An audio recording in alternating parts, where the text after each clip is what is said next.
দ্বিতীয় দফার ভোটের পরেই হলদিয়ায় তৃণমূল কংগ্রেসের পার্টি অফিস ভাঙচুর। হলদিয়ার 13 নম্বর ওয়ার্ডে তৃণমূল কংগ্রেসের দলীয় অফিস ভাঙচুর, অভিযোগ বিজেপির বিরুদ্ধে। রাতের অন্ধকারে ভাঙচুরের অভিযোগ, দলীয় কোন্দলের জের, এমনটাই দাবি গেরুয়া শিবিরের। নেপথ্যে বিজেপি, পাল্টা আক্রমণ তৃণমূল কংগ্রেসের।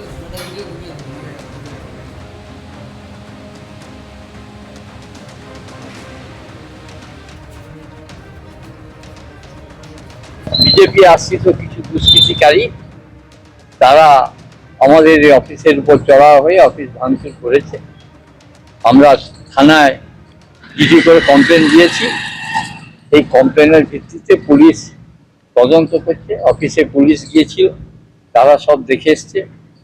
ওই যে সমস্ত রড ভাঙছিল সব সিজ করেছে। পুলিশ বলেছি যে যত তাড়াতাড়ি সম্ভব দুষ্কৃতিকারীকে অ্যারেস্ট করুন, তার শাস্তি হচ্ছে জেল, এবং এলাকায় যেন শান্তি শৃঙ্খলা বজায় থাকে।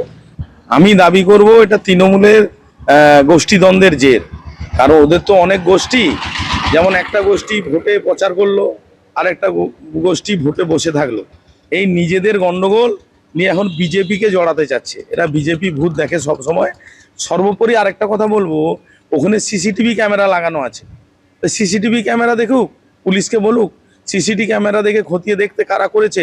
যদি প্রকৃত যারা, আমরাও চাই এরকম কোনো দলীয় পার্টি অফিস যদি ভাঙচুর করে থাকে তার দৃষ্টান্তমূলক শাস্তি হওয়া চাই, আমিও চাই। আর বিজেপির কোনো খেয়ে দিয়ে কাজ নেই, ওদের ওই একটা ছোট পার্টি অফিস বিজেপি ভাঙতে যাবে, এসব বাজে কথা বলে লাভ নেই। বিধানসভা ভোটের ফল ঘোষণার আগে সম্ভাব্য ফল নিয়ে চাপানুতোর তুঙ্গে। বৃহস্পতিবার মমতা বন্দ্যোপাধ্যায় দাবি করেছেন তৃণমূল 230 আসনও পেতে পারে। জানিয়ে শুভেন্দু অধিকারীর পাল্টা কটাক্ষ, তৃণমূল নেত্রী টেনশনে আছেন, তার ঘুমানো দরকার। সোমবার বিধানসভা ভোটের ফল ঘোষণা, সব জল্পনার অবসান হবে সেদিনই। তবে ফল ঘোষণার আগে সব দলও নিজের নিজের মতো করে হিসেব কষে চলেছে। ভোট শেষে 24 ঘন্টা পরেও শাসক বিরোধীর দাবি পাল্টা দাবিতে রাজ্য রাজনীতির সরগরম। আমরা 200-300 পেয়ে যেতে পারি। 300 পেলেও অবাক হব না। 300 কেন বলছেন? ঘুমানো দরকার না, এত টেনসড হয়ে যাচ্ছেন কেন?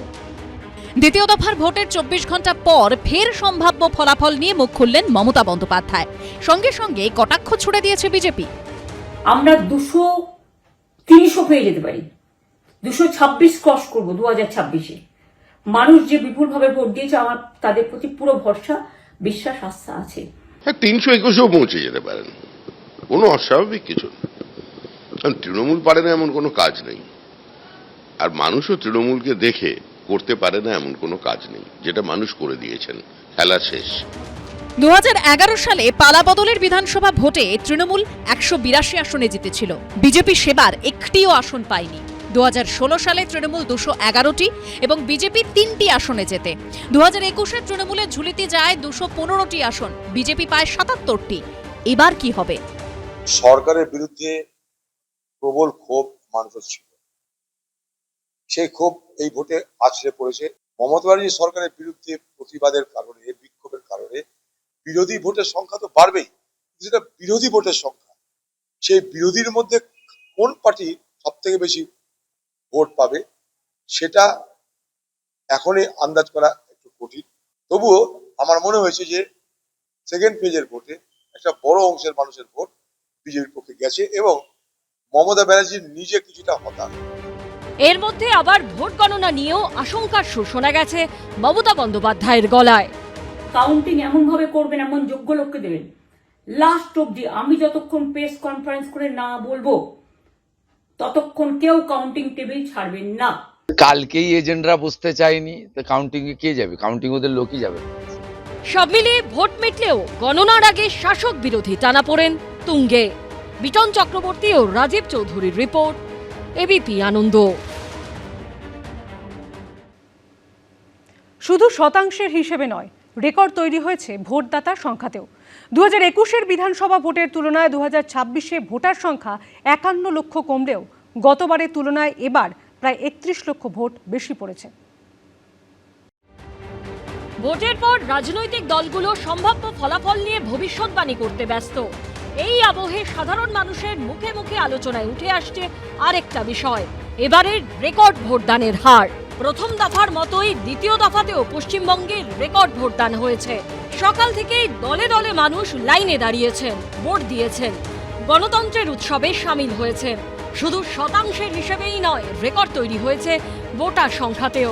2021-এর বিধানসভা ভোটের তুলনায় 2026-এ ভোটার সংখ্যা 51 লক্ষ কমলেও গতবারের তুলনায় এবার প্রায় 31 লক্ষ ভোট বেশি পড়েছে। পরিসংখ্যান বলছে 2021-এর বিধানসভা নির্বাচনে প্রায় 82% ভোট পড়েছিল, আর এবার 2026-এ গড়ে ভোট পড়েছে প্রায় 93%। অর্থাৎ গতবারের তুলনায় এবারের নির্বাচনে প্রায় 11% ভোট বেশি পড়েছে। এই বিপুল ভোটদান নজিরবিহীন এবং সর্বকালীন রেকর্ড। শতাংশের পাশাপাশি রেকর্ড তৈরি হয়েছে সংখ্যার হিসাবেও। 2021-এর বিধানসভা নির্বাচনে এ রাজ্যে মোট ভোটার ছিল 7,34 লক্ষ। এসআইআর এর জেরে এবার ভোটার সংখ্যা কমে হয়েছে প্রায় 6,83 লক্ষ। অর্থাৎ 2021-এর তুলনায় এবার 51 লক্ষ ভোটার কমেছে। অর্থাৎ মোট ভোটার কমলেও প্রদত্ত ভোট চোখে পড়ার মতো বেড়েছে। 2021-এ ভোট দিয়েছিলেন 6,03 লক্ষ ভোটার, আর এবার মোট ভোট দিয়েছেন 6,34 লক্ষ ভোটার। দুদফা মিলিয়ে 2021-এর তুলনায় ভোটদাতার সংখ্যা বেড়েছে প্রায় 31 লক্ষ। প্রথম দফায় যে 16টি জেলায় ভোট হয়েছে, 2021-এর তুলনায় সেই জেলাগুলিতে প্রায় 11.5 লক্ষ বেশি ভোট পড়েছে। আর দ্বিতীয় দফার 7 জেলায় বেশি ভোট পড়েছে প্রায় 9.5 লক্ষ। এখানেই প্রশ্ন উঠছে, এই বিপুল ভোটদান কেন? বুথের ভোট এবং পোস্টাল ব্যালট যদি ধরেন, এই সংখ্যাটা ইনিশিয়ালি আমরা 34 লক্ষ পাচ্ছি, কিন্তু এটা প্রায় 36 থেকে 37 লক্ষ হবে। এবং এই ভোটদানটার অধিকাংশই কিন্তু হিন্দু বাঙালি ভোটের বৃদ্ধি। এইটা সরকারকে রাখার ভোট না, এটা সরকারকে ফেলার ভোট। এবং এই ভোটেই ভারতীয় জনতা পার্টি সম্ভবত আশানুরূপ ভালো ফল করতে চলেছে। বিশেষজ্ঞদের মতে এর অন্যতম কারণ এসআইআর এর পর ভোটদানে তৈরি হওয়া প্রবল আগ্রহ এবং এসআইআর এর পর ভোট না দিলে নাম বাদ যেতে পারে এই উদ্বেগ। তাই ভিন রাজ্য এমনকি বিদেশ থেকেও দলে দলে মানুষ এসে ভোট দিয়েছেন। যারা বহুদিন ভোট দেননি তারাও এবার ভোট দিয়েছেন। দ্বিতীয়ত, এবার ভোট হয়েছে মোটামুটি শান্তিতে, বুথে গন্ডগোল হয়নি, এলাকাতেও গন্ডগোলও ছিল নগণ্য। তাই বিপুল সংখ্যক ভোটার বুথমুখী হয়েছেন। গতবারের থেকে এবার 13% ভোটার কমেছে। অর্থাৎ গতবার যদি তালিকা অনুযায়ী 100 জন মানুষ ভোটার তালিকায় নাম থাকতো, এবার 87 জন মানুষের নাম রয়েছে। প্রথমেই 13% স্ট্রেট অ্যাওয়ে বাদ। তাই 100 জনের মধ্যে 2021-এ 84% মানুষ ভোট দিয়েছিল, আর 87 জনের মধ্যে যদি সেই হিসেবটা করা হয় তাহলে 84%টা গিয়ে 90% প্লাস 91%-এ দাঁড়ায়।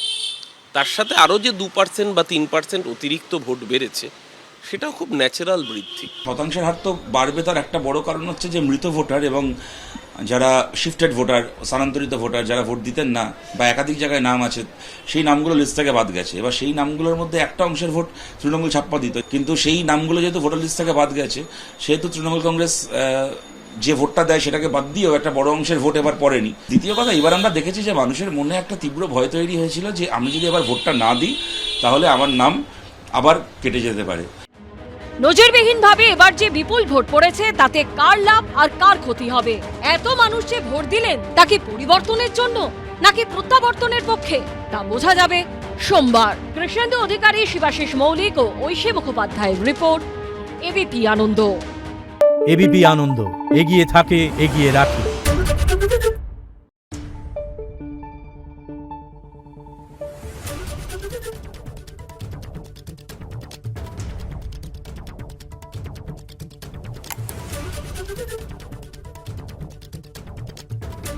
Thank you.